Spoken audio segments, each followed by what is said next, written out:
একটা মানুষকে এই বয়সে একটা জায়গায় ফেলে দিয়ে যাওয়া, মানে এটা তো আসলে আমি কোনো ভাষা দিয়ে বোঝাতে পারবো না।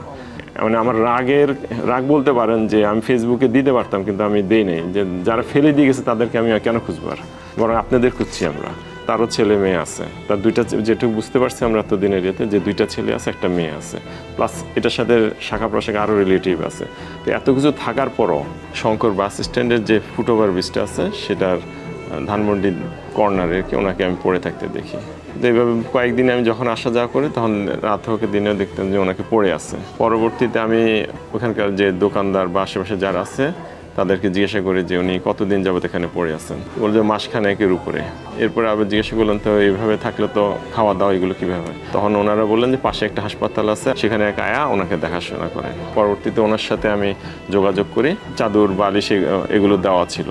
পরবর্তীতে আমার বন্ধু মামুন ভাইয়ের সাথে কথা বললাম যে এরকম একজন পড়ে আছে, কি করা যায়। এবং একজন বাংলাদেশ মেডিকেল একজন প্রফেসর ছিলেন আমার প্রতিবেশী, ওনাকে আমি জিজ্ঞেস করি। তো উনি বললেন যে আমাদের এখানে নিয়ে আসেন এবং আপনাদের এখানেও যোগাযোগ করি। কিন্তু এখান থেকে বলা হলো যে আগে ওনাকে প্রাথমিক ট্রিটমেন্ট দিতে হবে, তারপর জিডি করতে হবে। সেই হিসাবে আমি ওইভাবেই কাজগুলো আগে আনি এবং গত মাসের 28 তারিখে আমরা তাকে বাংলাদেশ মেডিকেল হাসপাতালে ভর্তি করি। 29 তারিখে স্থানীয় ধানমন্ডি থানায় জিডি করি।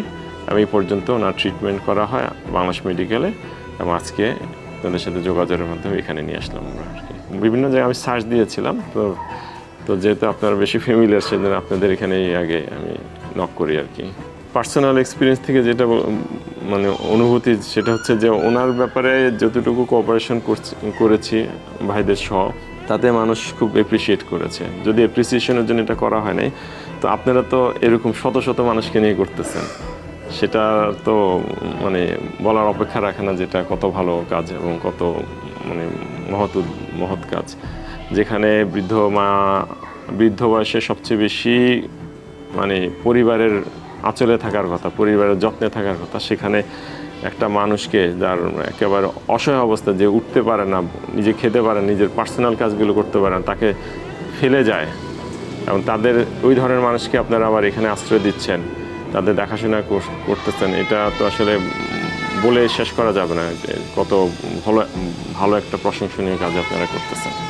হ্যাঁ, ওনাকে যখন আমি ওই ফুটওভার ব্রিজে যতবারই কথা বলার চেষ্টা করছি, উনি কথা বুঝতে পারতেন কিন্তু মুখে কোনো কথা বলতে পারতেন না। পরবর্তীতে হাসপাতালে আনার পরে ওনার থরো ট্রিটমেন্ট চলছে, স্যালাইন খাবার দাবার করার পর খুব র্যাপিডলি ওনার ইমপ্রুভ হয়েছে। তখন কথা বলা শুরু করছেন, কিন্তু ওনার কথাগুলো এখনও ভাঙা। এটা মানে একসাথে করে যে একটা ঠিকানা বের করা, এটা সম্ভব হয়নি এখন পর্যন্ত। যেটুকু বুঝতে পারছি আমরা এতদিনের ইয়েতে, যে দুইটা ছেলে আছে, একটা মেয়ে আছে, প্লাস এটার সাথে শাখা প্রশাখা আরও রিলেটিভ আছে। তো এত কিছু থাকার পরও একটা মানুষকে এই বয়সে একটা জায়গায় ফেলে দিয়ে যাওয়া, মানে এটা তো আসলে আমি কোনো ভাষা দিয়ে বোঝাতে পারবো না। এটা যে কেউ মানে আমার রাগ বলতে পারেন যে আমি ফেসবুকে দিতে পারতাম, কিন্তু আমি দিই নাই। যে যারা ফেলে দিয়ে গেছে তাদেরকে আমি কেন খুঁজবো, বরং আপনাদের খুঁজছি আমরা। এবং child and old care home যে কাজটা করতেছে, এদের কার্যক্রম, আপনাদের কার্যক্রম যাতে সম্প্রসারিত হয়, আরও ব্যাপক হয়, যারা এভাবে রাস্তাঘাটে উনি না, আর এরকম অনেক মানুষ পড়ে আছে, তারা যেন এরকম জায়গায় একটা ভালো একটা আশ্রয় পান এবং জীবনের শেষ সময়টা একটা ভালো একটা মানবিক পরিবেশে শেষ নিঃশ্বাস ত্যাগ করতে পারেন, একটা পারিবারিক মেলবন্ধনের আবহে থাকতে পারেন, এটাই আমি কামনা করি।